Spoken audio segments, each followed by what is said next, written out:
हम किस चीज का यूज करते हैं? फॉर्म से हम फॉर्म के थ्रू यूजर का इनपुट लेंगे तो हम हैं डॉम ओ सर सॉरी इनपुट ही लेंगे ना बेटा मैं कह रहा हूँ कि यूजर का इनपुट लेने के लिए फॉर्म के थ्रू हम किस चीज का यूज करते हैं? क्लास भी ये फॉर्म कंट्रोल की एक्शन क्लास का तो कोई काम ही नहीं है यहाँ पे, वो तो सर मेथड दिया हुआ है मेथड मेथड दिया हुआ है एक्शन नेम के थ्रू नेम के जरिए समझ में आ गई बात? जब भी हमें यूजर का इनपुट गेट करना होगा इनपुट फील्ड के अंदर से तो हम क्या करेंगे नेम का एट्रीब्यूट यूज करेंगे उसके अंदर और जो भी आप नेम का एट्रीब्यूट वहां पे उसके अंदर जो भी वैल्यू रखोगे वो वैल्यू जाएगी डेटाबेस के अंदर, वो वैल्यू सर्वर के अंदर जाएगी, उसी के साथ आपका डेटा जाएगा। ठीक है, वैल्यू के साथ आप उसी के थ्रू गेट करोगे डेटा यूजर का। हमने ये किया था ना कि ये जो हमने दूसरी फाइल बनाई है, एक जो हमने यहाँ insert.php की फाइल बनाई है, हमने कहा कि जब सबमिट के रजिस्टर के बटन पे क्लिक होगा, ठीक है, रजिस्टर पे क्लिक होने के बाद insert.php के अंदर ले जाओ उसको, ठीक है। अच्छा, और क्या क्या साथ लेके जाओ?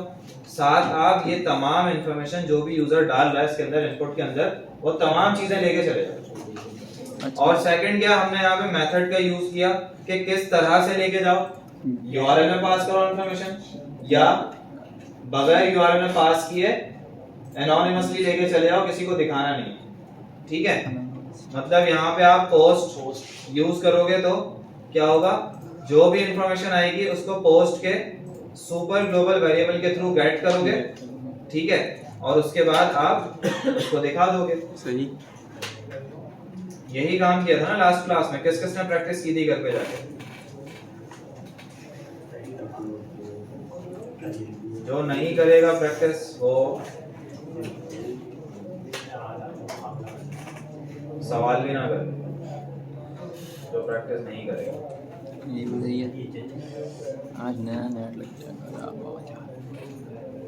अच्छा तरीका है ना, जो प्रैक्टिस ना करे वो सवाल भी ना करे। ये भी सही है, बेहतरीन तरीका है। फॉर्म के अंदर index.php। अच्छा, ये हमने फॉर्म बनाया था, ठीक है।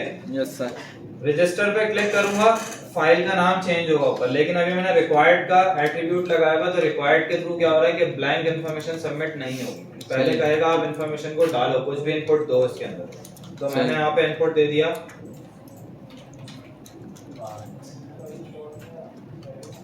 ये मैंने इनपुट दे दिया इसके अंदर। रजिस्टर पे क्लिक करूंगा तो ये फाइल का नाम चेंज होगा ऊपर, insert.php जो हमने एक्शन के अंदर डाली हुई है, और इसके साथ साथ क्या हो रहा है, हमारी इंफॉर्मेशन एरे के थ्रू एसोसिएटिव एरे के थ्रू पास हो रही है इंफॉर्मेशन सारी, ठीक है। मतलब फर्स्ट नेम क्यों नहीं आ रहा है? ऐसे में शो कर रहा है ना नीचे जो प्रिंट ये रहा ना भाई, ये रहा ना। अच्छा उधर चला गया। हाँ, वो प्रिंट आर भी किया हुआ ना मैंने साथ साथ, तो प्रिंट आर से ये आ रहा है आपका। बाकी जो मैंने इको करवाया हुआ इसके थ्रू आ रहा है, फॉर ईच का लूप चला गया, ठीक है।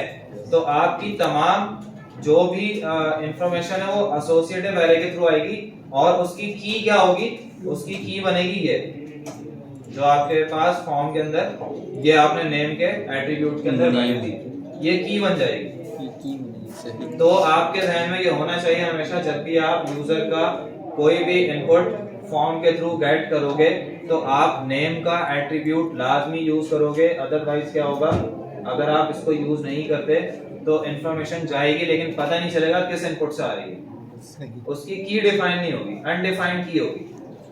समझ में आ गई बात? तो आपने की को डिफाइन करना है कि इस की के अगेंस्ट ये वाली वैल्यू सेट होगी। अब फॉर एग्जांपल अगर आपने किसी भी एक वैल्यू को प्रिंट करवाना है तो आप क्या करोगे, आप यहाँ पे आके सिर्फ और सिर्फ की को कॉल कर दोगे तो वैल्यू आपके पास आ जाएगी, की को, ठीक है। जैसे की कॉल करने पे वैल्यू आ जाएगी आपके पास। समझ में आ गई बात? क्लियर है इतना? अच्छा, इसको मैं रिक्वेस्ट के थ्रू भी गेट कर सकता हूँ। यहाँ पे मैंने लिखा रिक्वेस्ट, दोबारा रिफ्रेश किया, कंटिन्यू, ये देखो कुछ चेंज हुआ, कुछ भी नहीं हुआ। मतलब रिक्वेस्ट के थ्रू भी ये तमाम इंफॉर्मेशन क्या हो रही है, रीड हो रही है। समझ में आई बात? मतलब अगर मैं यहाँ पे मेथड को गेट यूज करूं या पोस्ट, लेकिन इसको मैं रीड करवा सकता हूँ किसके थ्रू, $_request के थ्रू। ये सुपर ग्लोबल वेरिएबल दोनों के साथ यूज होता है, गेट के साथ भी, पोस्ट के साथ भी, लेकिन हम इसको इतना फ्रीक्वेंटली यूज नहीं करते, हम गेट और पोस्ट को ही यूज करते हैं। समझ में आ गई बात? अच्छा, अब आगे आपने क्या करना है, अब डेटाबेस का कनेक्शन बनाना है। तो डेटाबेस के साथ कनेक्शन स्टैब्लिश करने के लिए हम क्या करते हैं, हम उसकी कुछ कॉन्फ़िगरेशन लिखते हैं। उसकी कॉन्फ़िगरेशन क्या होती है, 4 हमारे पास पैरामीटर्स होते हैं जो हमें पास करने होते हैं, ठीक है।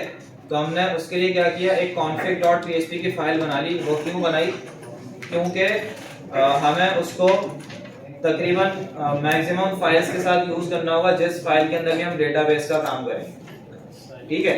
जिस फाइल के अंदर भी हम डेटाबेस से इंफॉर्मेशन को रीड करेंगे, इंसर्ट करेंगे, डिलीट करेंगे, अपडेट करेंगे, जो काम भी हमें करना है वो डेटाबेस के साथ ही करना है। तो हम क्या करेंगे, डेटाबेस की कॉन्फ़िगरेशन एक फाइल के अंदर स्टोर करवा लेंगे। उस फाइल का नाम मैंने क्या दे दिया, config.php, मतलब कॉन्फ़िगरेशन, ठीक है।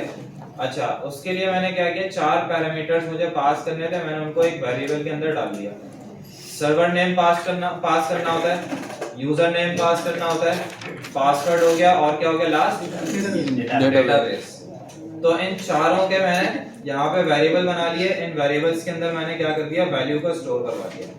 सर्वर नेम क्या है मेरा, लोकल सर्वर है, अभी मैंने पेड सर्वर नहीं लिया। सेकंड क्या है हमारे पास, यूजर नेम, जो कि हमारा बाय डिफॉल्ट रूट होता है लोकल होस्ट के अंदर। पासवर्ड ब्लैंक होता है, और डेटाबेस कौन सा है, फॉर्म के नाम से हमने डेटाबेस बनाया। सही। अच्छा, अब कनेक्शन बनाने के लिए हम एक वेरिएबल बनाते हैं जिसके अंदर कनेक्शन की तमाम चीजें आएंगी। तो हमने यहाँ पे कनेक्शन लिखा था, और उसके साथ साथ एक फंक्शन बनाया था MySQL कनेक्ट, ठीक है। इसी के अंदर आपने 4 चीजें यूज करनी है, server name, user name, password और डेटाबेस, ये चारों चीजें। समझ में आ गई बात? सही है। उसके बाद इफ की कंडीशन हमने लगाया, अगर कनेक्शन एस्टैब्लिश नहीं होता तो इको में एरर प्रिंट करवा दो, जो भी एरर हो।